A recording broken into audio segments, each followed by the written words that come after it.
Okay, we are continuing on with learning more about what we need to do for our MOS Microsoft Excel Specialist Certification and Exam. And we're continuing on creating and managing worksheets and workbooks. And this is assignment S3 Survey Results. For this assignment, please make sure that you have downloaded both the Excel file, S3 Survey Results, and the text file, Courses Taught, because we will be using both files. After downloading and saving those files, go ahead and open the Excel file. Now, one of the things that I like to do is when I'm starting to work on a new Excel file, I will go ahead and save it right now with a different name. Those of you that are doing this for coursework at the college, you will need to save this file also using your last name and first name. If you're coming here just to learn, you don't necessarily need to save it with your last name and first name. So let's go ahead and click on File, Save As, and right here at the top we see that we have S3 Survey Results, and go ahead and insert your last name and first name, and I'm just going to do it as last name, first name, and you would do this with your last name, first name, not last name, first name, but I'm just showing you this as an example. And in this case, we're going to save it to this PC, and it'll be saved on the desktop, and click Save. Okay, now you'll see at the very top, you won't see on mine, but on yours, you'll see that it'll say S3 Survey Results, last name, first name. Okay, so now we're working on this new file, which means if we really screw up the data, we always have the original data. And this is just one of the things that I do as a best practices. So if we're not there right now, you will see at the bottom we have 3 different sheets and tabs: survey results, enrollment, and employee data. So the first thing we're going to do is, we also did this in one of the previous 2 assignments. And this assignment here is to practice a little bit more and make sure that we are learning what we need to for the MOS 200 exam. So we're going to import text and a CSV file. That will be our very first task. And we're going to do that on the enrollments worksheet. So if you're not there, let's go to the enrollment worksheet. And we're going to insert the data starting in cell A2. So click on A2. And now we're going to go into data. We can choose get data over here, or in this case, we're going to use from text CSV file. And if we hover over it, it tells us what we'll be doing. So we're going to click on that, and we're going to choose courses taught. If you need to, you might have to look at where you saved that and go in and find that file that you saved. And here it just brought up the thing that I used most recently, or downloaded and saved most recently. That's why courses taught is right here. And now go ahead and click import. When we click import, there's a couple things that we can do. We want to make sure that we are getting the headers, and you can see that the headers came in. We have item, program, course name, number of enrollments, number in the department, and number in the college. And if this didn't come up here, we can click on transform data, and we can go up here and use first row as headers, but since we already have that, we don't want to do that. Okay, so in this case, because it's the way we want, we will go over here to close and load, and we'll click the drop down, because if we just click close and load, it will open that into a new worksheet. In this case, we want to insert it in the existing worksheet. So click the drop down there, and we can do close and load to, and a little pop-up will come up, and it will ask us right here, where do you want to put the data? We want it in the existing worksheet, and we can see here it has the equals $A $2, which means it's going to lock into that cell A2, and that's where we want the data. And go ahead and click OK. And we see that our data came into the enrollment worksheet starting in A2, and we have our headers and the information. And if it looks good here, we can go ahead and click out of queries and connections. And we just completed part 1 of the assignment. There's 10 parts. This is part 1. Part 2 is we want to insert a header on the enrollment page. Now, when we talk about inserting a header here, we don't want to add a header to line 2 or a new title or stuff to line 1. We're talking about adding a header so that when we print it, the header comes out. And so we want to add a header that reads page 1 of 1 on this. So while we're here, click on Page Layout. And if you've moved off of Enrollment tab, please come back to the Enrollment tab. Click on Page Layout. And under Page Layout, we have our page setup here. And what we want to do is do this pop out. So we can see here on the bottom of each of these are called groupings. We have themes, page setup, scale to fit, sheet options, and arrange. So these top bars up here, if you didn't already know, are called your tabs. This down here is called your ribbon, and your ribbon is set in groupings, and some of your groupings have a little pop out on them. So we want to go to the page layout there, and we're going to choose this pop out right here, and we're going to choose header and footer. In this case, we're going to choose custom header. Okay. And I'll move this over here so we can see it. So we'll have the custom header, and in the center section, because we wanted to say page 1 of 1, we're going to do a couple things on here. So go ahead and put your cursor in the center section, and we're going to type in page, and we're going to do a space. Then we're going to do an insert, and we have these inserts above here that we can do. We can insert text, we can insert a page number, we can do a calendar, date, and all of that. So we're going to insert, in this case, this first one here, and that's page number. It says insert page number. And so we got page, and it will be our page number. This is 1, and we'll do a space of, space, and then we'll go right next to it, and this is insert right here, number of pages. So we have page and our information here of, and then notice it says pages. So we can go ahead and click OK, and then we can click on Print Preview. And if we come in here and Print Preview, we now see that it says page 1 of 1. And there's 2 ways to get out of the Print Preview here. We can hit this back button up here on the left, or we can hit Escape, and I just like hitting Escape. So we'll just escape out of there. And we have done the very first thing. So on step number 2, if we wanted to, you could practice and add a footer or those type of things.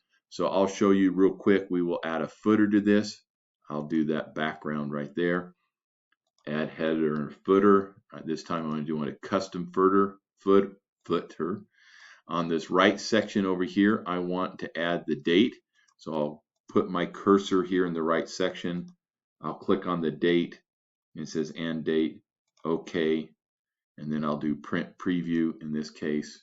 And we can see that we says page 1 of 1 at the top and today's date, which is July 11th, 2023. Okay. You could have done that or not, is not required for this. Is just to continue to help you practice. And we can now click Escape or back out of here. All right, part 3 is hiding and unhiding a worksheet. So in here, we want to unhide a worksheet. So there's a couple ways that we can do it. We can go ahead and right click anywhere on our data here, down here at the bottom. And we can right click and we can click unhide here. And then choose, in this case, scholarship, click OK, and we can unhide that. Now I'm going to click cancel out of here because there's 2 ways to do that. To unhide a worksheet, we can also go into the Home tab. If we're not there, up here to the top, we can click on the Home tab. We can come here in the Cells grouping, do the drop down under Format, and in Visibility, it also says Hide and Unhide. And this is where we can unhide and hide rows, columns, and sheets. In this case, we want to unhide a sheet.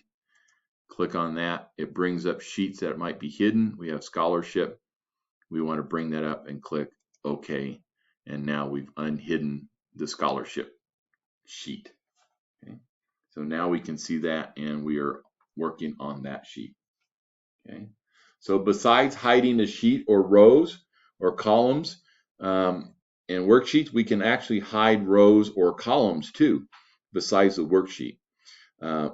Where we'll configure rows 1 and 2 in the scholarship worksheet, so the worksheet we just brought up, we want to actually hide rows 1 and 2. We might be presenting this data or working on it, and we just don't need that top on there because we just want to look at the header section in row 3, and we just want to hide the data. The other reasons you may want to hide data is, let's say we had some formulas that we were working on and we didn't want to show the data for the formula, just the results. So we can hide that. So to hide this over here, you would highlight sections 1 and 2, put your cursor on rows 1 and 2, just bring it down and highlight those two sections. You would right click and come down here and click hide. And now we are on number 3.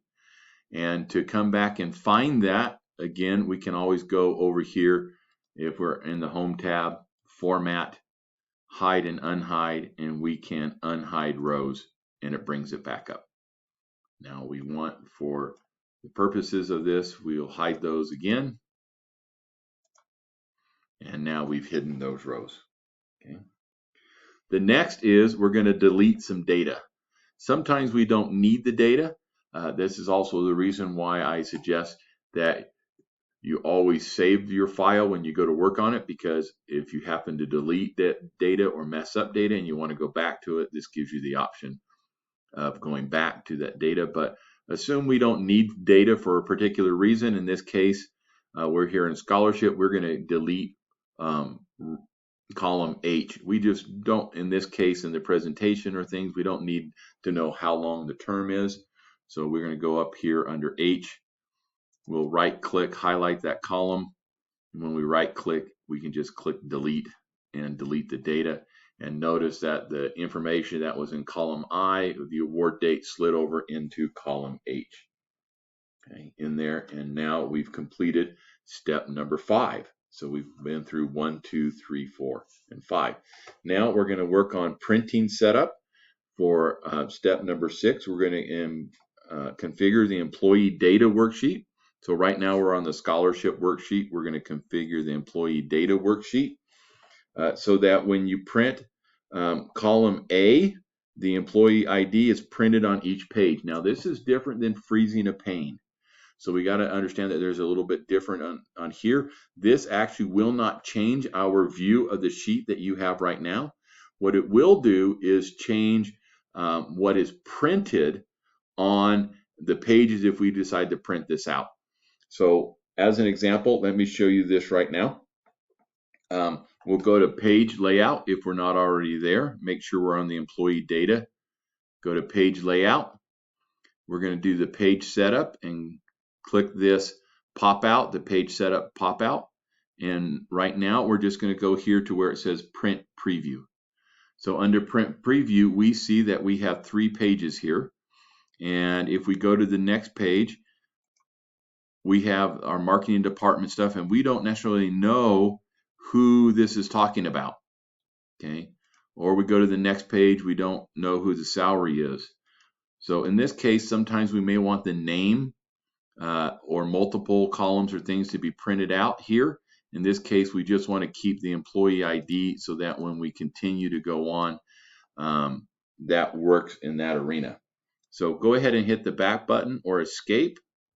Go back to our data here and make sure we're in page layout tab, and we're going to do print titles. So go ahead and click on the print titles, and here, if we're not on there, we'll choose sheet. So we got page margins, header and footer. We've used that already. We're going to go to sheet, and under sheet we see here that we have rows to repeat at top or columns to repeat at left, and we want to keep column A. So this arrow here on the right is what we're going to push that arrow, and notice we have a pop-up right here that says page setup, columns to repeat it left. And while we have our cursor there, we're just going to come here on column A, put our cursor on column A and just click, and it'll highlight the whole column. And you see now that you have a $A colon $A. And we'll talk about those dollar signs later on. There are people that ask, what do the dollar signs mean? It just means locking a cell. And once we've completed that, we can do this drop down right here. We have our dollar signs there when you can now hit print preview. And when we go to our print preview, we have our pages. We can see that we have our employee ID there. And we go to the next page, employee ID comes up, so we can see that. And then our third page, the employee ID comes up. And while it affects the printing, if we hit escape and go back to our workbook, it doesn't change it on our workbook. It just changes it when we print. So very good job so far. Okay. So the last task was repeating columns when printing. This task, we will be freezing a row so that when we scroll down, the headers are still visible. So we're going to stay here on employee data worksheet on this. And also notice that when you freeze a row or a column and you go to print, it won't keep that on multiple pages. What we just did shows you how to keep it on multiple pages when you print. Freezing a row or a pane or a column, in this case, is just helping us when we're working on our worksheet. So you notice as I scroll down on this worksheet that I lose the headers. So I could lose, okay, what are we talking about in here? And we want to keep that data or that column available. So on freezing a pane, we're here on the employee data worksheet. We want to go ahead, and there's two ways to do it. Before we showed you how to freeze a pane.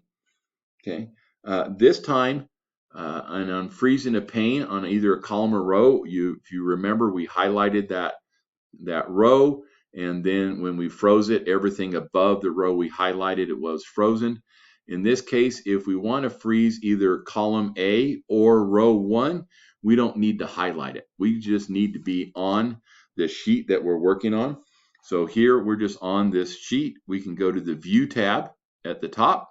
So click on the View tab there at the top. Over here to the right under Freeze Panes, we'll click the drop down. In this case, we just want to freeze the top row. So it doesn't matter. I didn't need to highlight column 2 to make sure that, or row 2 to make sure that row 1 was frozen. In this case, we can just do that, and you can see as I scroll down that row number 1 has been frozen. But please note that when we print this, it won't multiply print row 1. We have to tell it, just like we did in the last part of this assignment. Okay, on number 8, on part 8 of this, we're going to deal with document properties. We're going to change the title from survey results to student data. So we want to affect the document properties. You'll need to do this for your exam, your certification exam. So we'll go here to File, Info, and yeah, it's giving my security information here. And over here we have our title, and my title right now to the right says Survey Results. We want to change the title. We'll delete that, and we want the title to say Student Data. And just type in student data. Okay, and we are good there. Go ahead and escape or the back button. Now what we're going to do is we're going to duplicate a worksheet. This allows you to work on data while maintaining the original data. So if you want to, we can duplicate a worksheet. I'm going to show you 2 different ways to do it, and so we'll actually have a couple duplicated worksheets. So we want to duplicate the worksheet survey results. So come down here to the bottom left in our tabs down here at the bottom, right click on survey results, and we have it would pop up, and we can choose move or copy. I can choose move or copy, and in this case I need to come down here and click create a copy, and I can move it to the end or somewhere else before a sheet, and we're just going to leave it there in survey results where it is, and click OK. And then notice it was before that. We now have survey results number 2. So you can come in and work on this and leave this file right here, survey, by itself. And if you notice when you click on these, the data doesn't change because it's a copy of the data. There is another way to do this. The other way to do this is I can hold down the left click, not the right click.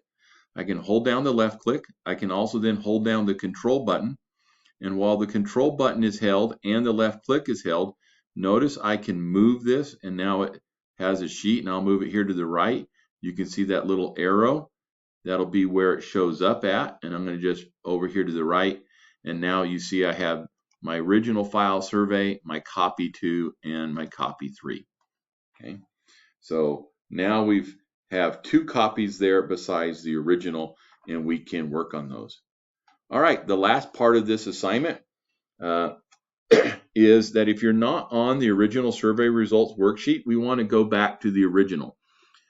Sometimes on your exam, they try to be a little bit tricky. They'll have you copy something like we just did, and then they'll say, go to, under survey results, do this function or this part of the assignment. And it's a little tricky because they don't want you to be on the copy one. They want you to be on the original. So let's make sure we go to the original survey results. Okay. And this task is we're going to configure the worksheet that's only the cell ranges from A1 to F17 will be printed. So we don't want to print the whole thing. And the easiest way to look to see how something is printed is right now we're in normal view. If we go down here to the bottom right of this page, we can see that we are on normal view, page layout view, and then page break preview. And we want to choose page break preview. And when we do that, it shows us what is going to be printed.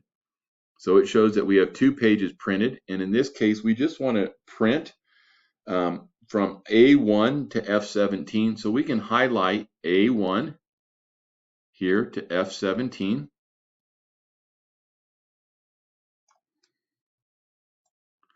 And you can see that I can't do that in this case. So let me fix this real quick. And I'll go back to normal view. The reason why we can't is this title bar is going across the entire width. So we can fix that. It's a good mistake to make because we're allowed to make mistakes and improve. That's why we're doing this. I'm going to go here to the Home tab, and I'm going to take it off of Merge and Center. And now I'm just left justified in A. We will go back here into our page view. We can see that we have page 1 and 2. If we go back here into our page break preview, and now while I'm in this, I can choose A1 through F17. I'll come down here and do that. So if you've downloaded the file, you will have to also do what I just did. So go back into Home, go back into normal view, go back into Home, and choose Merge and Center after highlighting that, and get rid of the Merge and Center so that it's now in the data is in A1. And once we've highlighted this right here, we can go into page layout, okay, and then click under page layout our print area. So click down on the print area and just click set print area. And if we've already highlighted the A1 through F17, when we hit print area, notice that it says page 1 right here. And we can verify that this is what's going to print by staying right here in our page layout with our page setup. Go into our pop out right here to the right. Click on print preview down here at the bottom, and it will show you that it will just print the area that we have highlighted. Okay. Now let's go ahead and escape. And one of the things that we need to do now is if we were going to continue to work on this workbook, we need to move out of our page break preview and back into normal view, and click on normal view right there. And at this point, we've completed the 10 steps for this practice and learning. And go ahead and make sure we save it by going up to the top and clicking the save button over there, or file, save as, or file and save, and make sure that this file is saved. And if you're doing this for credit at one of the universities, go ahead and upload this file to the assignment page that corresponds to this assignment. Thank you very much. You've completed now assignment S3.